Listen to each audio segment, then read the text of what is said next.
اور آسمانوں اور زمین میں جو کچھ ہے اللہ ہی کا ہے، اور اللہ نے ہر چیز کو اپنی قدرت کے احاطے میں لیا ہوا ہے۔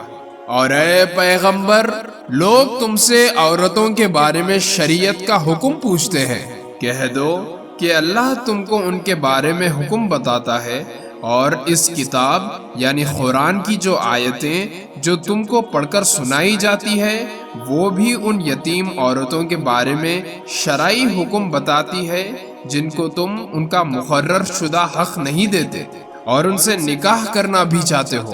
نیز کمزور بچوں کے بارے میں بھی حکم بتاتی ہے، اور یہ تاکید کرتی ہے کہ تم یتیموں کی خاطر انصاف قائم کرو، اور تم جو بھلائی کا کام کرو گے اللہ کو اس کا پورا پورا علم ہے۔ اور اگر کسی عورت کو اپنے شوہر کی طرف سے زیادتی یا بیزاری کا اندیشہ ہو تو ان میاں بیوی کے لیے اس میں کوئی حرج نہیں ہے کہ وہ آپس کے اختلاف سے کسی قسم کی صلح کر لے، اور صلح کر لینا بہتر ہے، اور انسانوں کے دل میں کچھ نہ کچھ لالچ کا مادہ تو رکھ ہی دیا گیا ہے۔ اور اگر احسان اور تقوی سے کام لو تو جو کچھ تم کرو گے اللہ اس سے پوری طرح باخبر ہے۔ اور عورتوں کے درمیان مکمل برابری رکھنا تو تمہارے بس میں نہیں، چاہے تم ایسا چاہتے بھی ہو، البتہ کسی ایک طرف پورے نہ جھک جاؤ کہ دوسری کو ایسا بنا کر چھوڑو جیسے کوئی بیچ میں لٹکی ہوئی چیز۔ اور اگر تم اصلاح اور تقوی سے کام لوگے تو یقین رکھو کہ اللہ بہت بخشنے والا بڑا مہربان ہے۔ اور اگر دونوں جدا ہو ہی جائیں تو اللہ اپنی قدرت اور رحمت کی وسعت سے دونوں کو ایک دوسرے کی حاجت سے بے نیاز کر دے گا۔ اللہ بڑی وسعتوں والا، بڑی حکمت والا ہے۔ اور آسمانوں اور زمین میں جو کچھ ہے اللہ ہی کا ہے۔ ہم نے تم سے پہلے اہل کتاب کو بھی اور تمہیں بھی یہی تاکید کی ہے کہ اللہ سے ڈرو، اور اگر تم کفر اپناؤ گے تو اللہ کا کیا نقصان ہے، کیونکہ آسمانوں اور زمین میں جو کچھ ہے اللہ ہی کا ہے، اور اللہ ہر ایک سے بے نیاز اور بذات خود لائق تعریف ہے۔ اور آسمانوں اور زمین میں جو کچھ ہے اللہ ہی کا ہے، اور کام بنانے کے لیے اللہ کافی ہے۔ اگر وہ چاہتا ہے تو اے لوگوں، تم سب کو دنیا سے لے جائے اور دوسروں کو تمہاری جگہ یہاں لے آئے، اللہ اس بات کی پوری قدرت رکھتا ہے۔ جو شخص صرف دنیا کا ثواب چاہتا ہو اسے یاد رکھنا چاہیے کہ اللہ کے پاس دنیا اور آخرت دونوں کا ثواب موجود ہے۔ اللہ ایسا ہے کہ ہر بات کو سنتا اور ہر چیز کو جانتا ہے۔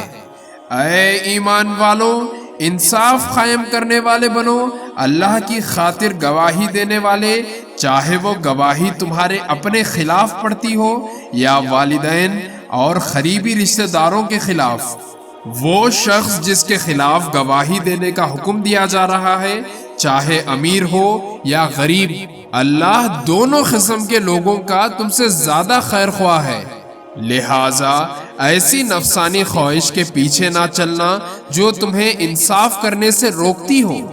اور اگر تم توڑ مروڑ کرو گے یعنی غلط گواہی دو گے یا سچی گواہی دینے سے پہلو بچاؤ گے تو یاد رکھنا کہ اللہ تمہارے تمام کاموں سے پوری طرح باخبر ہے۔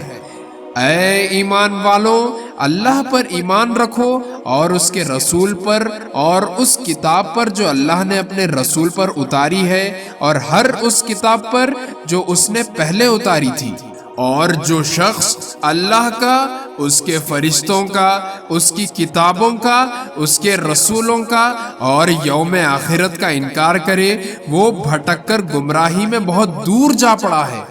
جو لوگ ایمان لائے پھر کافر ہو گئے، پھر ایمان لائے پھر کافر ہو گئے، پھر کفر میں بڑھتے ہی چلے گئے، اللہ ان کو بخشنے والا نہیں ہے اور نہ انہیں راستے پر لانے والا ہے۔ منافقوں کو یہ خوشخبری سنا دو کہ ان کے لیے ایک دکھ دینے والا عذاب تیار ہے۔ وہ منافق جو مسلمانوں کے بجائے کافروں کو دوست بناتے ہیں، کیا وہ ان کے پاس عزت تلاش کر رہے ہیں؟ حالانکہ عزت تو ساری کی ساری اللہ ہی کی ہے، اور اس نے کتاب میں تم پر یہ حکم نازل کیا ہے کہ جب تم اللہ کی آیتوں کو سنو کہ ان کا انکار کیا جا رہا ہے اور ان کا مذاق اڑایا جا رہا ہے، تو ایسے لوگوں کے ساتھ اس وقت تک مت بیٹھو جب تک وہ کسی اور بات میں مشغول نہ ہو جائے، ورنہ تم بھی انہی جیسے ہو جاؤ گے۔ یقین رکھو کہ اللہ تمام منافقوں اور کافروں کو جہنم میں اکٹھا کرنے والا ہے۔ اے مسلمانوں، یہ وہ لوگ ہیں جو تمہارے انجام کے انتظار میں بیٹھے رہتے ہیں۔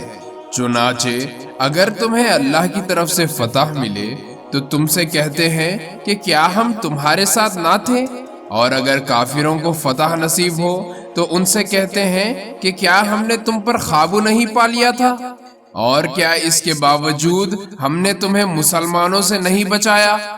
بس اب تو اللہ ہی قیامت کے دن تمہارے اور ان کے درمیان فیصلہ کرے گا، اور اللہ کافروں کے لیے مسلمانوں پر غالب آنے کا ہرگز کوئی راستہ نہیں رکھے گا۔ یہ منافق اللہ کے ساتھ دھوکہ بازی کرتے ہیں، حالانکہ اللہ نے انہیں دھوکے میں ڈال رکھا ہے، اور جب یہ لوگ نماز کے لیے کھڑے ہوتے ہیں تو کسمساتے ہوئے کھڑے ہوتے ہیں، لوگوں کے سامنے دکھاوا کرتے ہیں اور اللہ کو تھوڑا ہی یاد کرتے ہیں۔